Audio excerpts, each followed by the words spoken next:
Les aventures de Nico sont bien là, de retour au Japon pour une saison qui va être incroyable, je vous le dis. Je prends un petit dernier vol et après je vous explique.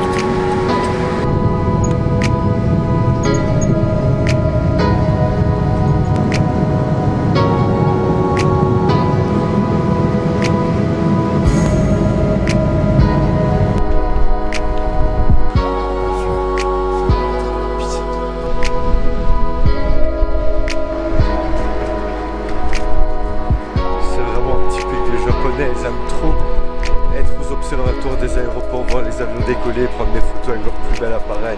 Ça.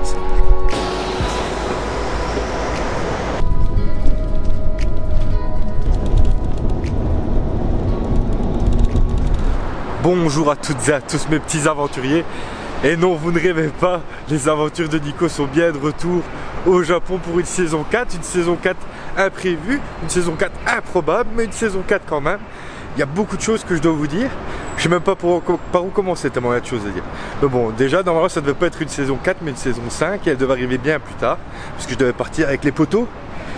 Et en fait, je suis parti pour faire une saison 4 au Vietnam. Malheureusement, j'ai eu un petit problème de micro. Donc voilà, la saison 4, ce sera celle du Japon. Les vidéos sur le Vietnam ne sont pas perdues. Mais il va falloir que je trouve un format différent, un petit format documentaire peut-être pour pouvoir mettre ça en vidéo sur YouTube, donc ça on verra, c'est le premier point. Deuxième point, comme je le disais, ouais, je devais partir avec les poteaux donc pour l'automne, normalement avec Tom et Kachi. Tom que vous avez déjà vu dans plusieurs saisons, dans quasi toutes les saisons d'ailleurs.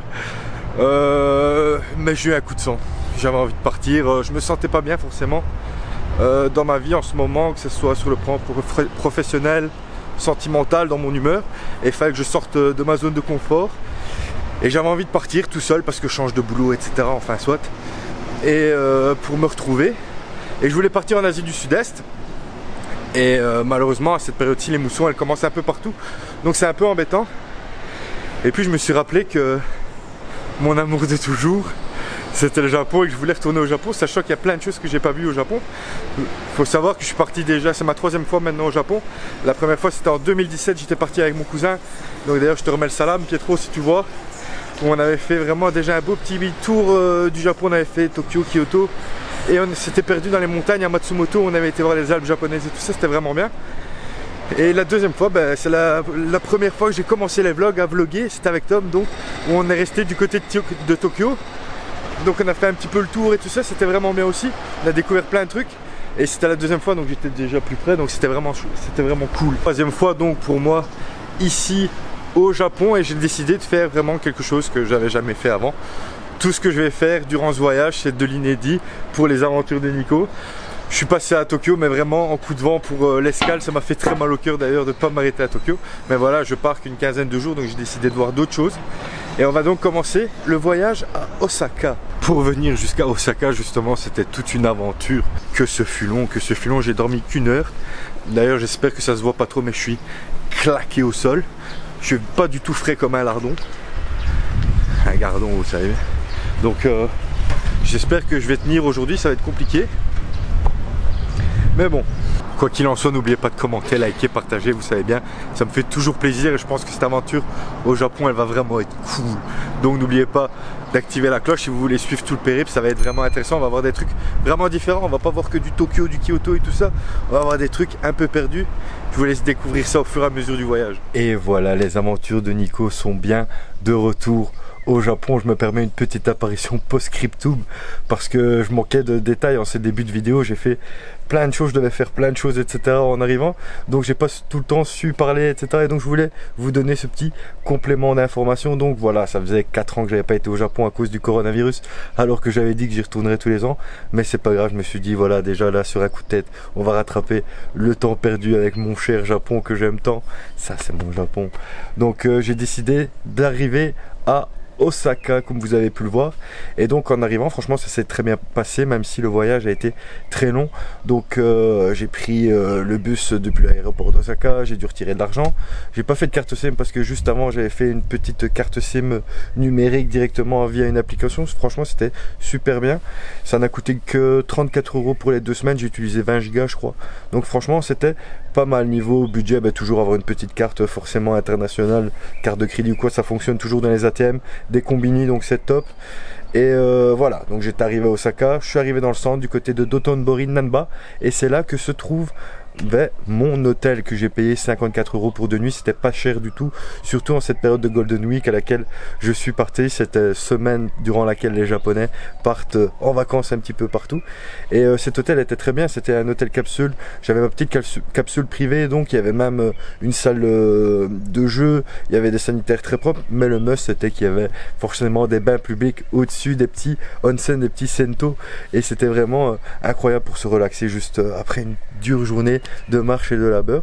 Donc j'ai été installer mes affaires là, et après je suis parti découvrir Dotonbori, mais ça je vous laisse découvrir en images. En attendant, j'espère que vous allez bien, ça me fait toujours plaisir de vous retrouver, et n'oubliez pas de suivre cette aventure qui s'annonce incroyable. C'est parti. Bon, tant que je suis tout prêt, on va en profiter pour visiter Dotonbori, ce petit quartier typique Dotonbori.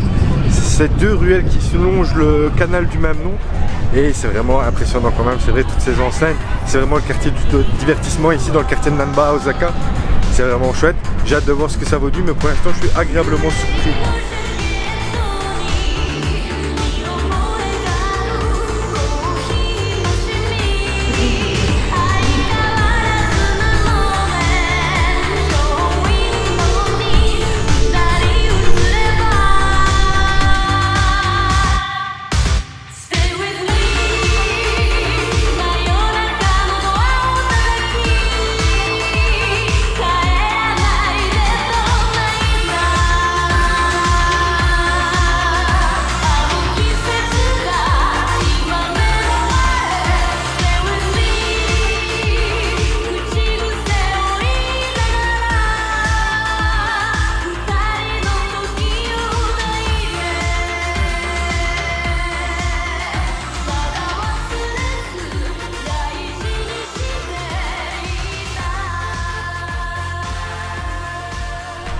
Et vous l'avez vu, donc à Dotonbori il y a beaucoup de karaokés, il y a beaucoup de restaurants, il y a beaucoup de bars, etc., de magasins. En fait c'est vraiment le quartier du divertissement, mais c'est toutes ces enseignes en fait qui attirent les gens, et c'est vrai qu'elles sont très impressionnantes, mais il y en a une particulièrement qui attire plus l'attention que d'autres, c'est le célèbre Glico-san. C'est ce marathonien en fait de 300 mètres à l'effigie de Glico. Et pourquoi un marathonien de 300 mètres, enfin un coureur de 300 mètres? Parce qu'en fait Glico à l'époque faisait des bonbons qui faisaient 15 calories, et combien de mètres il faut faire pour dépenser 15 calories? Ah ben 300 mètres, voilà. Vous avez la réponse, c'était le moment culture de Nico.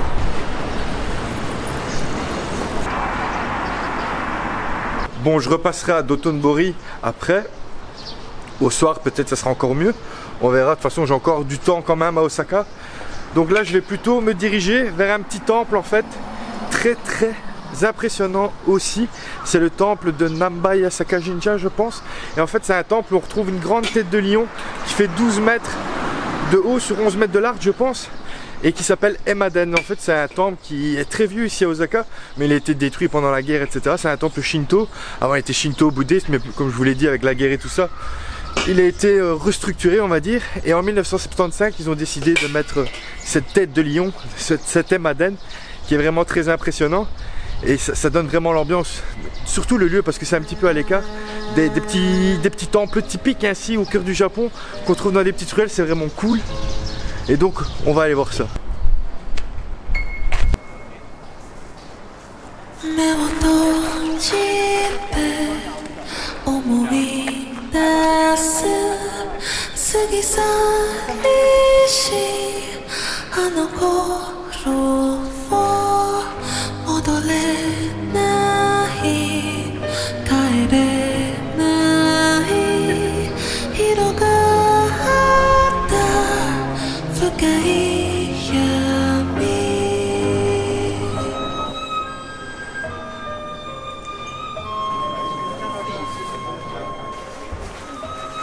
Bon là je viens de sortir du temple, malheureusement il commence à se couvrir alors qu'il a fait super beau depuis que j'étais arrivé.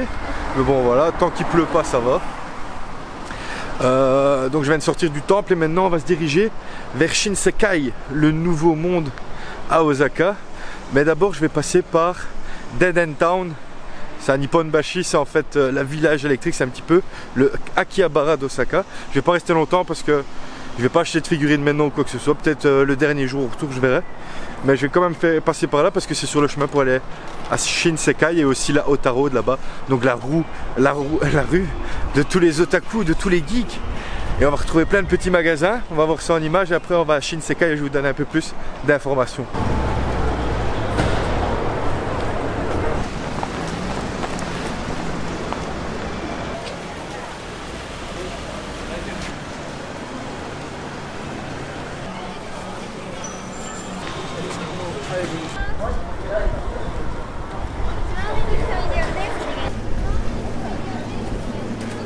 Ils font les puristes à Tokyo, mais Super Potato à la base, ça vient d'Osaka les gars. Comme il pleut, on va aller voir quand même. Le combat le plus claqué, Chaos contre Sagamon. En plus Chaos il a plein de stabis. Sarus, contre Aquali. Avantage à Aquali quand même. Et ses consoles à prix cassé qui plaisir. Ça les amis, meilleur jeu off time. Super Potato est réputé pour tous les jeux rétro, mais dans Dine Town vous trouvez de toute façon un peu tout, des goodies, des gâchapons, des figurines. Faut juste chercher, c'est un petit peu vraiment comme Akihabara, mais en plus cheap on va dire, les bâtiments sont moins extravagants. C'est un petit peu comme Nakano Broadway, mais c'est beaucoup moins cher par contre qu'à Tokyo et ça c'est très bien pour ceux qui veulent et qui viennent à Osaka. Je pense que c'est vraiment l'endroit idéal si vous voulez acheter des choses, c'est ici. Putain, Foulaine, cette petite pluie là, heureusement j'ai acheté un appareil tropicalisé, mais bon quand même, faut pas abuser. Sinon pour revenir, là je viens de me prendre un truc, tu sais bien, j'ai fait semblant de rien.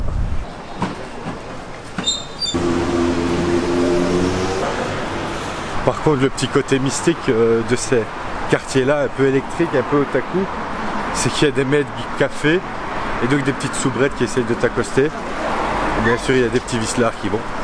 Et il y a aussi des petits magasins un peu plus olé olé où ils vendent des sextoys et tout ça, ou bien des mangas érotiques. Mais bon, ça fait partie du jeu. Bon, je reviendrai quand même dans ce quartier, mais le dernier jour. Parce que je serai à Osaka le dernier jour et donc si j'ai envie de faire un peu de shopping.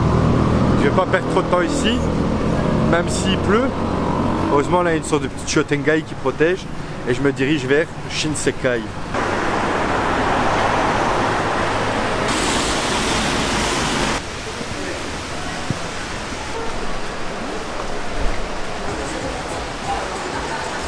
Putain, il drache sa mère, c'est vraiment déprimant. Pour visiter Shinsekai, moi qui voulais une belle photo de la tour Tsutenkaku, qui est vraiment l'emblème de la ville, ben ça a été. Je vais attendre qu'il fasse nuit, je l'aurais peut-être illuminé, qui sait. En attendant, je vais peut-être aller manger un bout, et après je vous donne plus d'infos sur Shinsekai.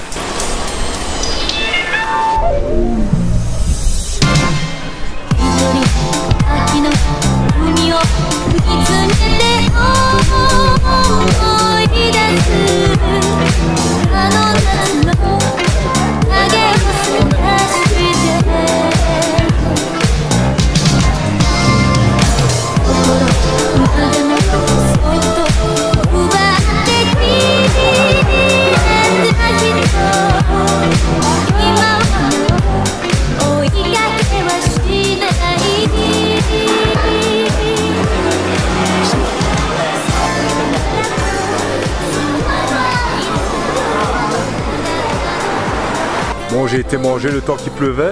J'ai mangé la spécialité de Shinsekai, c'était le kushikatsu. En fait, c'est un ensemble de légumes et de viande panée, c'était très bon. Et j'ai eu la chance de goûter aussi du doteyaki. C'est des tendons de bœuf avec du konjac et une petite sauce ainsi. C'était vraiment très très bon.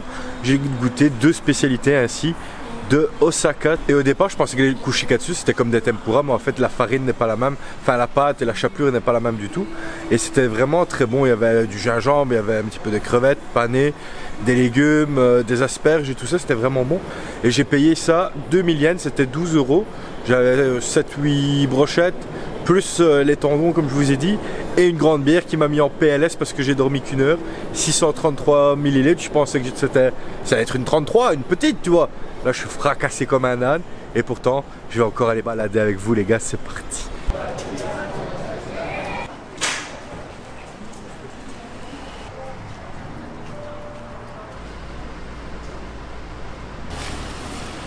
Bon, je vous ai dit que j'allais vous parler de Shinsekai, donc Shinsekai en fait c'est le nouveau monde, mais il n'y a rien de nouveau ici, c'est super rétro justement.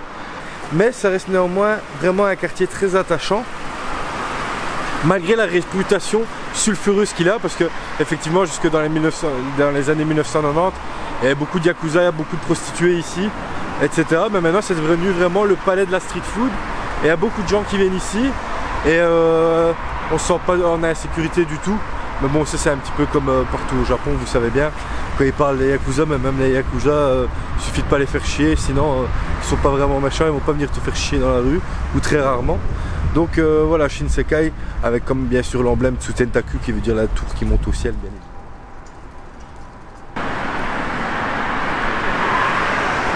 Bon, et maintenant que je me suis bien repu, petite marche digestive bien évidemment. Et je vais aller voir le Shitennoji qui est, on dirait sur les photos, un petit peu le Sensoji, donc l'Asakusa du pauvre. Mais c'est un très beau temple, et un temple qui a une grande histoire aussi, parce que c'est le premier temple qui a été commandité par l'État par un empereur, enfin en vrai c'était un prince, mais bon soit, qui voulait promouvoir le bouddhisme au Japon. Je me suis moqué, mais il a l'air très très joli en fait ce temple Shitennoji. En plus là il n'y a l'air d'avoir personne. On va le découvrir de nuit ensemble.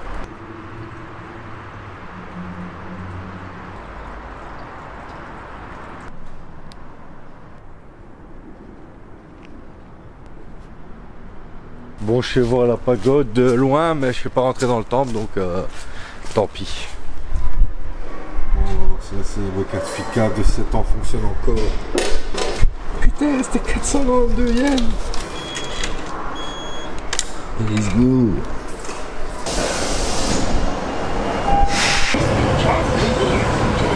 Bon, on n'aura pas retourné Osaka aujourd'hui. Osaka, je dirais même. Sorry pour les puristes. Mais je voulais quand même si je suis fatigué, aller voir le château d'Osaka de nuit. Voir s'il était bien illuminé. Après, je rentre vers Dotonbori où il y a mon hôtel. Et je vais me reposer parce que je suis cuit. Je suis au parc où il y a le château. Je pense que c'est fermé, mais bon, il a l'air illuminé, donc on va aller voir ça. Et ce qui est bien, c'est qu'il y a même un Lawson autour du parc. Donc il y a plein de gens qui viennent, ils viennent se balader, tout ça, ils viennent courir. C'est vraiment sympa. Hein.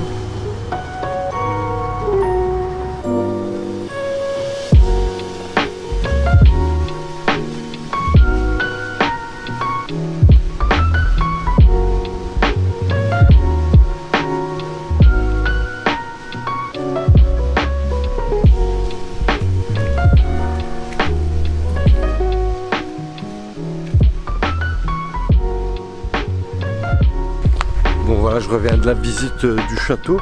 Bon, je suis pas rentré dedans, mais juste l'observer, ainsi tourner autour. Il est vraiment magnifique, même si il est neuf.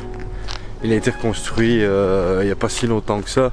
Enfin, il a été rénové il n'y a pas si longtemps que ça. Parce qu'à la base, il a été construit vers la fin du XVIe siècle. Mais bon, encore une fois, avec la guerre et tout ça, il a été détruit, il a été rénové. Donc, c'est pas un des 12 châteaux légendaire entre guillemets si je puis dire du Japon. En fait il y a 12 châteaux encore qui ont conservé leur donjon donc qui n'a pas été détruit. Le donjon c'est on va dire la tour supérieure avec les étages qui n'a pas été détruite.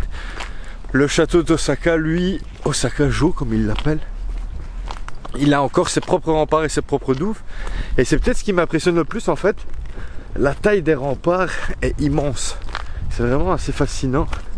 Mais j'espère que je reviendrai le voir de jour pour vous montrer, parce que les remparts ils sont pas illuminés, on les voit pas bien. Mais le château lui, une pépite. Par contre maintenant ça fait mal, il y a encore une belle trotte pour rentrer jusqu'à Dotonbori, près de mon hôtel. J'ai le temps d'aller se relaxer. Par contre le parc il est immense. Je comprends pourquoi on appelle ça le Central Park. Un petit peu de Osaka. Parce que c'est vrai qu'il y a énormément de place, énormément de verdure. Les gens viennent faire le jogging, promener leurs chiens, se balader entre potes. Vraiment cool. Il fait calme, c'est apaisant, bon sang. Quel plaisir.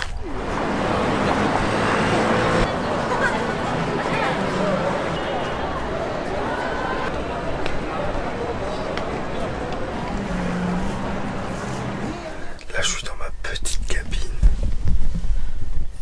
Dans ma est fatigué, donc je vais vous souhaiter une très bonne nuit. Demain, j'espère que la journée sera bien meilleure. Je vais essayer de me reposer comme ça. On va attaquer ce voyage au Japon de manière incroyable. En attendant, je vous fais de gros bisous. N'oubliez pas de commenter, liker, partager. Vous savez bien. Et on se retrouve demain pour une nouvelle journée.